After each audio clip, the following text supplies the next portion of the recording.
So one of my biggest problems for a long time has been not knowing what to do with my life, and this Venn diagram here has been surprisingly effective at helping me solve this problem. So in this video, I'm going to talk through my thought process around this. That happens so much at the moment. I'm going to take you through my thought process, and if you're one of those people who is struggling with knowing what to do with their life, then this video and this exercise will really help you out. This is undoubtedly a privileged problem to have, not knowing what to do with your life, having too many options, but it's a problem that I know a lot of people struggle with. And as more of the world moves up Maslow's hierarchy of needs and we all try and work towards self-actualization, then yeah, more of the world is going to be able to consider their passions, their interests, and what the world needs and how they can make money and these kind of things. So yeah, I think it should be a valuable video. I found this diagram when someone was talking to me about this Japanese idea of IKIGAI, which loosely translates to a reason for being, like a purpose or something like that.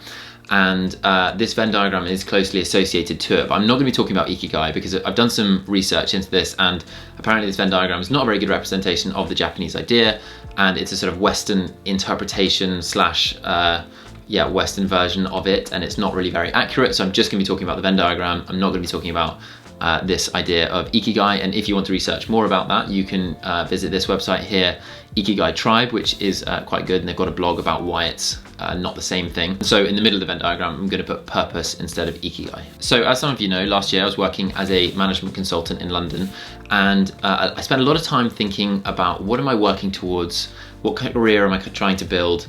I didn't really feel sold on consulting, so I was kind of just thinking a lot about like, where am I going with my life? It's just never been at all obvious to me what I should be doing with my life. And when I left school at 18, I remember thinking to myself, okay, I'm going to take a gap year, and then I've got 3 years at university.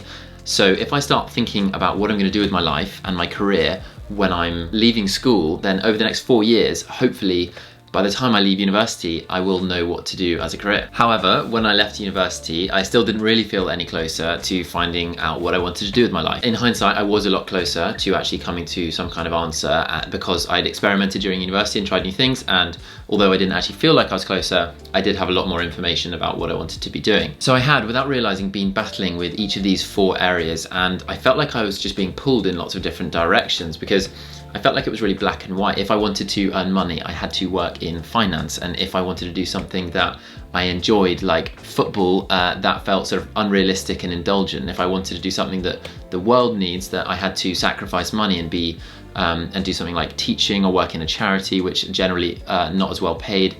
And then if I wanted to do something that I was good at, like studying for exams or doing exams, that's not really a skill that the world needs or anyone cares about. So I really didn't know how to approach this problem, and I was just thinking about the fact that I wanted to satisfy, well, I felt like I could only pick one of those things. But when I saw this diagram, I realized that actually, instead of being pulled in loads of different directions, I could try and satisfy all of them and kind of look more inwards, if that makes sense. Look towards the middle of the diagram instead of trying to satisfy just one of those areas. So I decided to start trying something that would fit me and work for me instead of trying to make myself fit the world around me. And this is especially true in the modern world with the internet, because the range of possible careers has massively expanded, and you can make money doing so many different things if you're committed enough.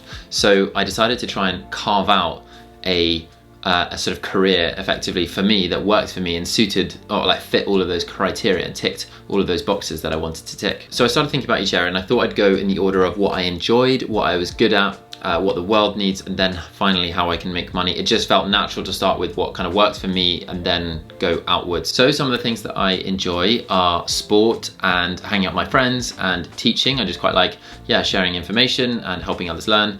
And then also learning new skills myself and learning about personal development, which is kind of like reading about books about getting better, starting businesses, just like philosophy, all that good stuff that we love on this channel. So just thinking about those things kind of helped me think about the things that I enjoy. And then I moved on to the things that I thought I was good at. So of those things, the things that I thought I was sort of kind of good at were teaching. I think I'm okay at that. And making friends is something that I think lots of us are good at.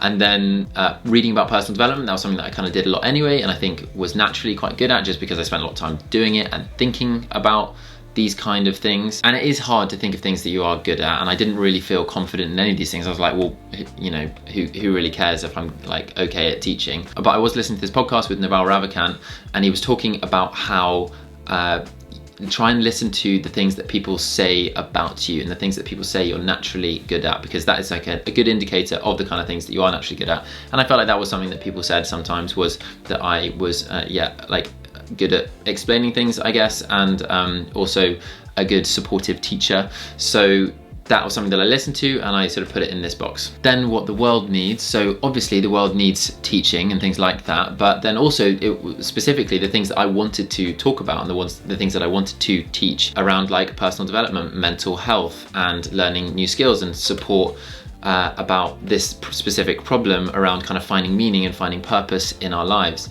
and also just sharing useful tools and resources so that we can all live better lives and be happier and healthier. And those are things that I really think the world needs. So I thought, okay, I can try and work towards helping the world solve those problems. So final one, massive question: what can you get paid for? What can you earn money doing? And I basically arrived at education after thinking about what I enjoyed, what I was good at, and what the world needs. How can you make money doing education? Well, teaching is the traditional path in the world of education, but you don't generally get paid that well as a teacher, especially in the UK. So I thought about, how do you make money in education? And the answer is educate at scale. So I thought, I've got to turn to the internet and I've got to start making videos online and teaching online at scale, because if you make enough videos on YouTube, you can actually make some money doing it, and it's free for people to watch, so it ticks that box as well. And that's kind of why I arrived at YouTube, because I was like, this fits everything that I'm thinking about and everything that I want. If I do it for long enough, maybe I can make money doing it, and then I'm actually ticking all of these boxes, and I've sort of carved out this career and meaning and purpose for myself. I had thought about making videos for quite a while, but I had never really done anything about it. And when I did this exercise and landed at the answer of making videos online, teaching at scale online and YouTube, I was like, if I can make this work and if I can get paid for this, this is the answer to my problem of like what I'm gonna do with my life is just educating online for free effectively. And that really, once I had that realization, it was really motivating, and it got me over that psychological barrier of starting making content online.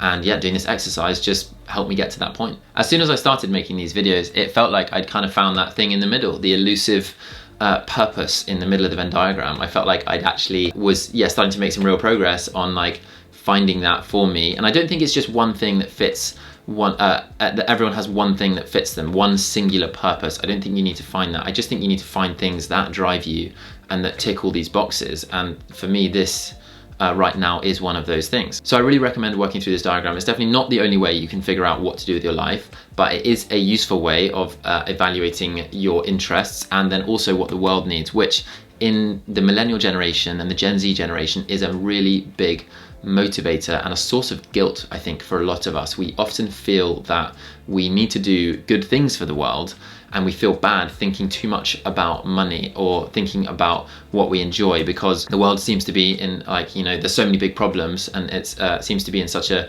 bad state sometimes that you feel like you have to try and solve all these massive problems and do something that contributes to moving the world forward and bettering society.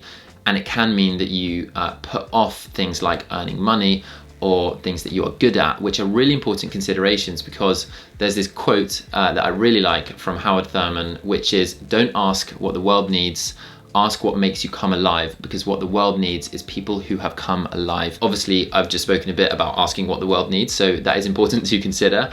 But if you do things that you enjoy and that you're good at, and you can earn money doing as well, you'll have more energy to give to the world. You'll be more passionate and more excited. I think that kind of energy will make the world move forwards much more than if you are sort of reluctantly doing a job that you feel you're only doing because it moves the world forwards. Wow, that was a pretty long sort of rant that I ended up on there, but I think the message is important. One final thing to remember is that if you don't know what you enjoy or what you're good at, then you haven't tried enough things. You need to explore more. You need to try working in a restaurant, try working in a bank, try working in a library, in a bookshop, I don't know, on a sports team. Just try different things and you will gather information about what you like doing and what you're good at, and then you have to reflect on those experiences and think about how you can build a career out of the tools that you have been given and the personality that you have. You have to try more things to figure this out. It's not a case of just being handed the answer when you're 18 or when you leave university at 21, 22, 23. You've got to try more things and get a taste of what is out there.